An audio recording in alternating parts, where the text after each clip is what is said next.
Welcome to MMA Fancast. My name's Luke, and I'm joined by Craig Berry. Craig, welcome to the show. Thanks for having me, Luke. Appreciate it. I appreciate you coming on. It's always great to have somebody new to the sport of MMA.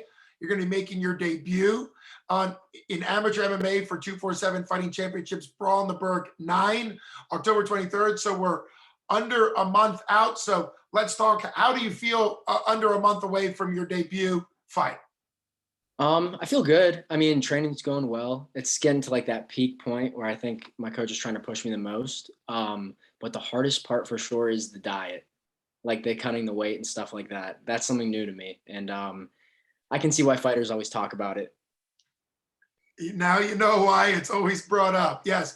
And since you said weight cutting is new to you, it sounds like you don't have a wrestling background because wrestlers talk about that all the time. So what is your athletic background before MMA? I played hockey for 12 years and I played at, I ended up getting to like the highest level towards like the last like 4 years of my career. So I played from the time I was 7 until I was about 19 or 20. And the last team I played for was the Pens Elite. That's out in Cranberry. Okay. But I got to travel a lot, and sometimes we did do like some combat style workouts for hockey. So that's what got me interested in MMA. And what would have been the combat style workouts that you would have done? Obviously, you were trained by a strength and conditioning coach through the team. So what types of stuff did he or she have you do? We had like a heavy bag in there. And I mean, now since I started training, I realized like the technique was horrible. It was pretty much just to get us to hit something and burn calories. But just hitting that bag was like, it was completely new. And once I did it, I was like, I like that. I think I want to pursue that. So once hockey came to an end for me, I was like, I saw Kama Worthy. I saw him fight on the TV at my girlfriend's house, and it said he's from Pittsburgh. And I was like, oh, maybe he goes to a gym here. And I found a gym, so that's how I got in. Well, now we're talking about the academy. And so this show, we talk a lot about the academy, the Mat Factory, the shop. There's a bunch of local gyms that we always want to give a shout out to. But I think this is the first time I've ever heard of a fighter self-recruiting. In other words, you're watching the UFC, you saw Kama, you saw that the tag said Pittsburgh and thought, let's check it out, which I'm sure he loves. How has it been training with Kama, his brother, John DeJesus, and everybody else at the academy? How's that been for you? It's been amazing. Honestly, I didn't expect them to all be so nice. Like, fighters seem to be like the most down to earth, like no ego, just like they're the nicest people. And they're like helping me from day one. Like Kama's in the UFC and he's just treating me like we're at the same level. Like he's helping me out. It was really crazy, honestly, because hockey's a little different. Hockey's a little bit more like if you're not on the best team, then you kind of do your own thing. It's not that like that nice family feeling, but everyone just took me right in. Dave, the head coach, John, Shaka, Chase, everyone there has been super nice to me. That is great. I think people look at, particularly that aren't athletes, they look at MMA, or what some people still call cage fighting, which makes sense. It isn't a cage. And they think, oh, that all those people have to be super mean because, MMA looks violent. The reality is, I think a lot of people in martial arts, particularly MMA gyms or BJJ gyms, really feel, I think pure boxing gyms sometimes, I'm not throwing shade at pure boxing gyms, but being around them in Philly, some of them still kind of have that attitude that if you don't have a record, if you're not established, what are you doing here? And I'm sure some boxing gyms are great, but boxing sometimes still feels that way. But I think MMA and BJJ are open. Now, as you talk about, kind of take us through your first couple sessions. Talk about your first session in BJJ, your first session in kickboxing, your first session in Muay Thai, or whatever elements, wrestling. I know they do that there. So what was like your experience with the first session of all of those? I mean, right away I gravitated towards the striking. But the BJJ was pretty cool. After the first day, I thought I'd beat up all my friends. Like I learned how to do like triangle. Sorry, I think I'm freezing on you. You got me? That's all right. You're good. You're good going. You're doing great. Yeah, I learned how to do triangle. And that was pretty much it, honestly. That's what we went over. And I was like trying it all my friends. And I was like putting them to sleep. And then looking back now, I realized like that's just like the tip of the iceberg. And I'm still just a year in. So I have the world to learn, which is exciting too. Like I'll never get bored. Well, I think that's something you mentioned, Kama. We love having Kama on the show here. And I think anybody at any level in any sport needs to stay engaged. You know, not to ever say anything positive about Tom Brady on this show because I'm a Steelers fan, but something that Tom Brady has shown at his level is he's never bored. He's always focusing on how to get better, how to improve. And you think a lot of people get complacent at the top level. So it is great to see the Kama Worthies and really anybody who's still staying humble. Now, you've been training for a year. What has been the most fun? You mentioned the triangle, but what has been the most fun BJJ submission? Even if you'll never do it, because I know there's some that you might not be as comfortable. What was the most fun submission you've learned? That's a tough one. I know the funny thing was I did a BJJ tournament like near the beginning of when I started this just to test it out. And I saw an Americana choke from Mount on YouTube. And I was going over it with my friend who came to like talk. He was like, he acted as my coach there. He's one of the kids at the academy. His name's Will. And we're going over it in the warm up. And I was like practicing it. I was like, hey, I saw this. Let me try it. And I ended up getting my first submission in the tournament with the Americana, which is pretty sweet. So that might be just the best one for me just because it has like the most sentimental value, but it's definitely not the one I pull off the most. It's pretty tough to get the Americana on people that are pretty good. Right. I'm wondering because terminology sometimes changes. Mhm. Are you talking about the anaconda choke or are you from a headlock or what? It said Americana on YouTube. It was like you're in mount and you post your elbow right on their temple and you grab their wrist and then you go under and you just lift. Okay. And it does like this kind of thing to them. I know the kids have pretty good. Yes. Okay, that makes a lot more sense. That's not a choke. You mentioned it as being a choke. Oh, I thought you said submission. My bad. Yeah, that was why I got confused. Yeah, that is the Americana. Thank you. I'm sorry. So, yeah, because I was like, I've never heard that as a choke. So yeah, it's also called a key lock. I prefer to call it Americana, and I've called it when I announce. So BJJ people call it Americana, which is what you saw it as. Key lock is typically it's the exact same move, but it's the term for people that are from a wrestling background, and it's a shoulder lock. It's the exact opposite of the Kimura. Yes. So the Kimura, you're doing it this way. The Americana, you do it this way. Yes, you will find that it's hard to get that on more advanced people. Just a free advice is for a lot of people, if you're in mount, you can use that as a way to get them thinking about it. There's even an armbar transition from it that if they come over to try to block or protect that arm, you can then transition to that armbar. Yeah. It also opens up for ground and pound. Once you're at the level where you can do ground and pound, you get that set up, they start thinking you can go. There's a lot of different things. But yeah, the Americana is a great submission from mount. The side triangle choke. Have you learned the side triangle choke from mount where you dismount off, you get the arm? Yes. And yeah, that's probably my favorite from mount because you can really lock it up before you step off. But that's a great stuff. Yeah, it's a lot of fun.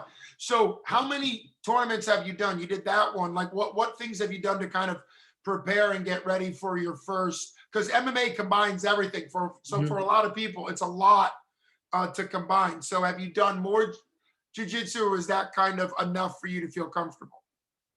Well, I did that tournament and then I was scheduled to do a boxing match in July, but it got canceled. And then I was going to do another jiu-jitsu tournament and I popped my rib out, which is one of the many injuries I've sustained.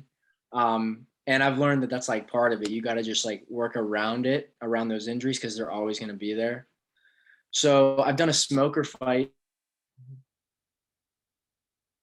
that tournament, but other than that, it's just been sparring. Sure. Well, when you talk about sparring and training at the academy, you mentioned Chase Boyd, who's a very high-ranked 170-pounder. You mentioned cutting weight. In the picture, you look like a slender guy, but I can't really tell. So what's your weight going to be fight night? 145. Well, on the day of the fight? I'm sorry. Yeah. Weigh-in, it's 145. You be as heavy as you want fight night. Absolutely. So weigh-in's 145. And what led you to pick that? Was that what your coaches said? You didn't start at 55. Was 45 kind of where you wanted to be? Yeah, I'm like 5'8". So I felt like at 155, I didn't know what kind of competition I'd be running into. I could make 155 probably without even cutting any water at all. Mhm. So I thought that I just push that little bit of water out for 145 and see if that's like a good weight class for me. Plus, a lot of the guys in the gym that are more my size do 145.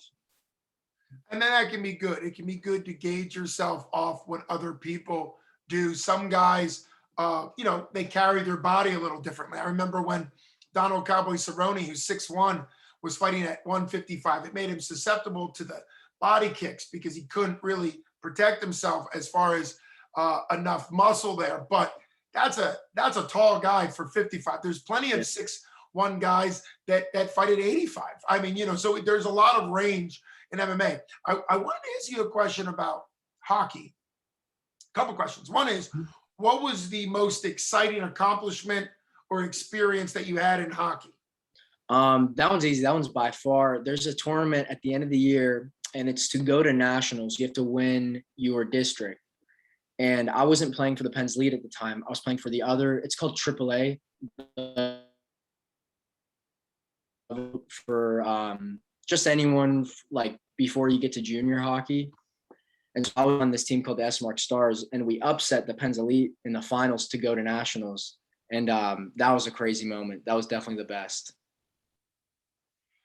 I mean, I'm just remembering watching Miracle. So for me, that's That's the what it miracle felt like. you guys experienced. That's fantastic. Now, more technically, hockey is obviously a super demanding sport. You're my first hockey player transitioning to MMA. It makes sense to me because I think of footwork, I think of strong legs. In hockey, you can't do anything without your legs. And in stand up, a lot of people forget they do arm punching and they forget to involve their legs, their core, up through, all the power and chaining the power. What do you think transitioned the best from hockey? Was it your use of your legs and your core and kind of all of that power coming up, or what do you think it was for you transitioning from hockey to MMA?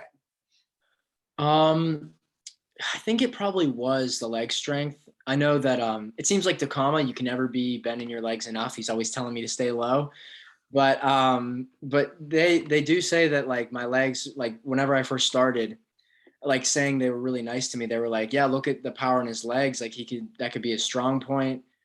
And so I found sparring, like I can jump in and out real quick.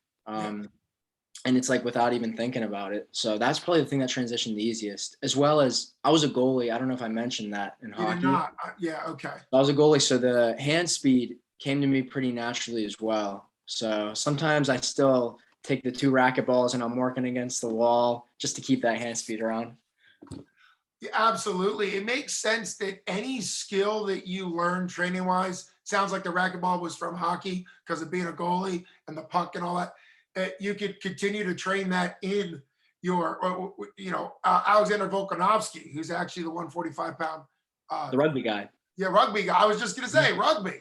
And, Yep. and obviously he's not 215 pounds anymore. He doesn't have the size he did, but he still talks about kind of liking what rugby taught him, the movement, the toughness, the all of this skill set. So I think coming from hockey will, of course, give you advantages that as an athlete. And I think also focus.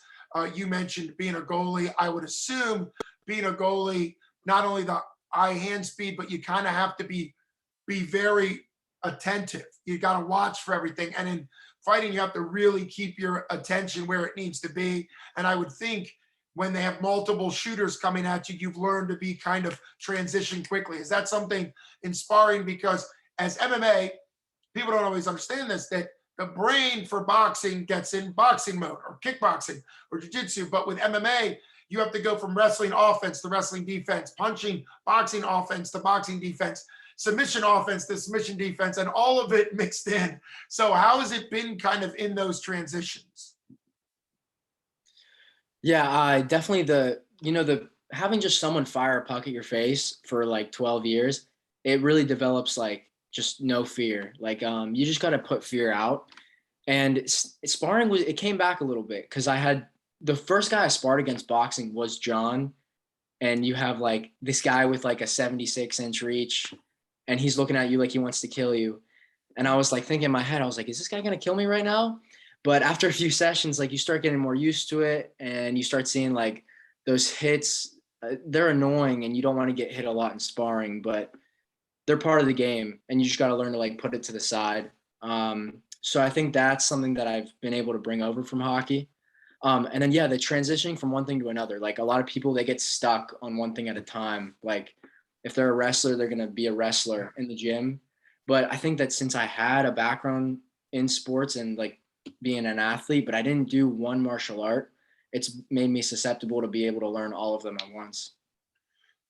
And that does make a lot of sense. There's a lot of people that are excited to bring a martial arts with them, which is great. You not having that and being at an age where you could just see the value in everything. I also have to ask a follow-up question because for those that don't know, John DeJesus was a former 247 professional 145-pound champ. He won it and defended it. Now he's fighting the Bellator, and he is known for his stand-up. You're doing striking with a guy who's known for his striking. Did you know how elite he was when you first started sparring with him? And what was it like being a fresh, I mean, you're barely learning it. You're very new going up against a guy who's had, I think, close to 20 pro MMA fights and is known for his stand-up. What was that experience like? Or did you have to wait till later to figure out how good of a guy you were sparring? I knew that like one of my first days, like when I was getting introduced around, I got to know who was the pros and who wasn't.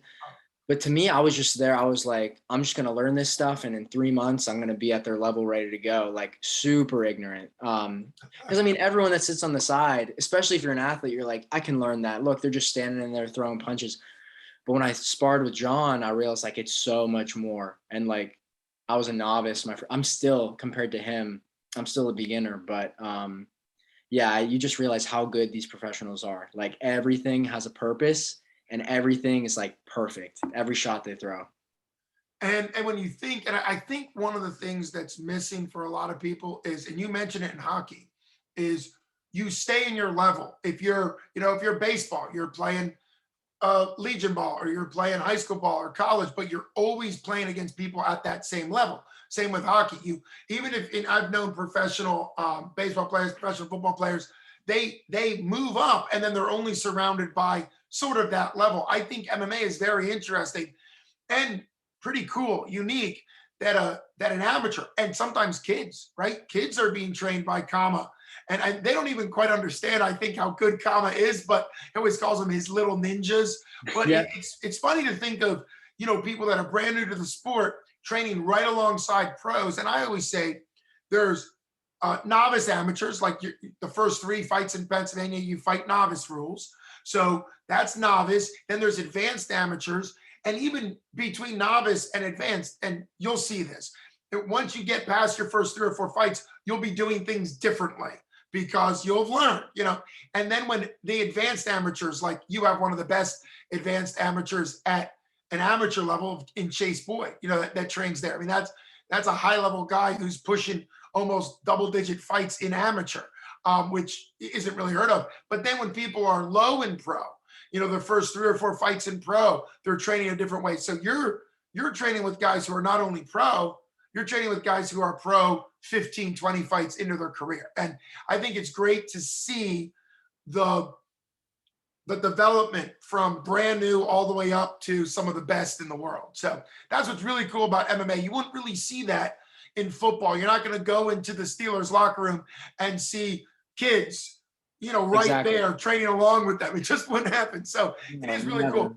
Do you want to give a prediction? What are your thoughts going into the fight? If you don't give a prediction, what do you kind of want to see out of yourself? This is cool. I always see the professional fighters giving prediction. I'm like, I would say knockout, but Well, then say it. Make it official. I mean, I'm looking for any way to finish this kid. I gotta be honest. I'm obviously going to be respectful. I'm not going to trash talk or anything like that. It's my first amateur fight. I want to get the feel of it. I want to have fun. Win one first, then you can Yes, trash talk. of course. Yeah. I'm not that type of guy. At least yet. But no, I think this will be fun. Yeah, I'm glad that he took the fight because I was trying to fight August 7th. Okay. And my opponent, I don't even know if I had one, but I think I did for a second. He pulled out. But I'm excited. I wish my opponent the best of luck. I respect him for stepping in there, and I think it'll be awesome to just get in there, throw down, see what happens, get a finish maybe. That's the attitude you got to have, right? It's gonna be your first fight, regardless. Whatever happens, it's gonna be your first fight. Gives you a lot to build on and work off of. This might seem a little boring, but I always like to bring up to fighters the different rule sets. What do you know about the novice rule sets in MMA, and have you been kind of training aware of some of the limitations?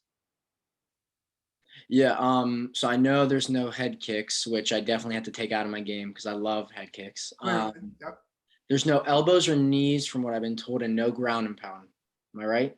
Right. So let me review it a little bit. I always like to use my interviews to be a bit educational. And Yeah, one of the sure. reasons, and one of the reasons why you always want to, what I always encourage when I was running a gym is I always encourage people to be learning the higher level skills, right? Because you want to learn the head kicks, you want to learn how to Muay Thai clinch somebody into a knee, all those type of things. So to be clear, according to the rule set in the Commonwealth of Pennsylvania, you can actually throw and land knees. So to be Okay. clear, you can't land them above the clavicle. So in Okay. stand up, you can land to the torso, to the legs.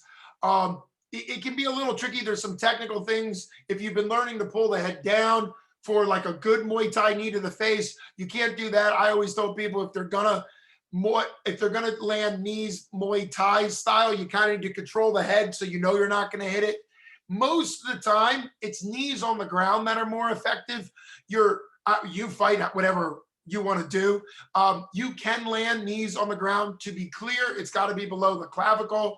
And my little advice, if you're in cross body side control, which is where a lot of people would land the knees, I always encourage people. I've seen it done multiple ways. I always encourage people to throw the knee that's closest to the person's hip.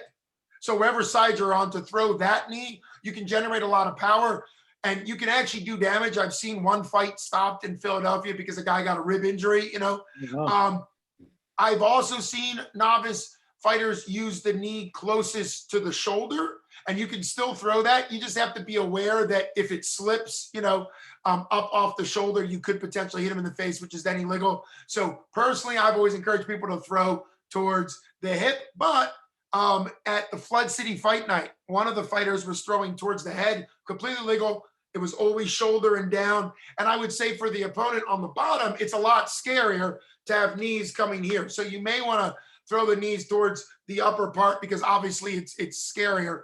Um, you can also do ground and pound. Now, to be very cautious how I say this, you can land strikes to a grounded opponent, but not above the clavicle. yeah. Yes, that I So, was so aware it's of. very important. Tanner Cahill out of the shop and India Dojo, he did a lot of sort of hammer fisting and punching to the chest area. So you can actually do that. That is something that you can do. You can also throw. I believe you'd have to check with Chip Snyder, the referee. I believe you can throw elbows below the clavicle as well on the ground. I haven't seen that in a while. I know you can do closed fist below, and you can do some body strikes. Some people say they're not effective. If you're getting punched in the stomach or sternum, I would say you feel it. It's different than getting hit in the face. But also, to be clear, you can't do a lot of leg locks. You'd have to, again, check with Chip Snyder. You've never been and for people that don't know, what's also a little different in Major League Baseball, they don't need to go over the rules. They know it. They're pros. But because of the rule sets being different everywhere, the referee will come in. He will likely talk to novice amateurs, advanced amateurs, and pros kind of separately because those are the three levels. Mhm. Chip Snyder is usually the referee used. If it's somebody else, great.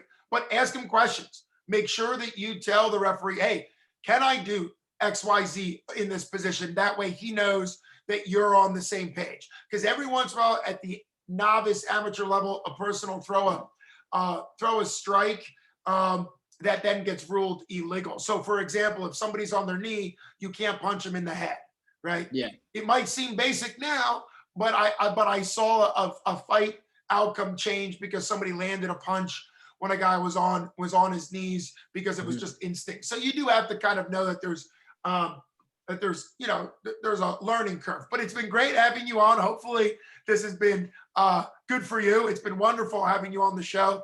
And I look forward to following your career and interviewing you as you progress through. So thanks so much, Craig. Best skills to you. Can't wait to see you. It's October 23rd. For those that want tickets, get them from Craig, get them from the Academy. You can also pay-per-view it streaming on 247fighting.com. It's at the Monroeville Convention Center. Craig, thanks so much for coming on. Thank you for having me. I appreciate it a lot. Have a good one. Take care. You too.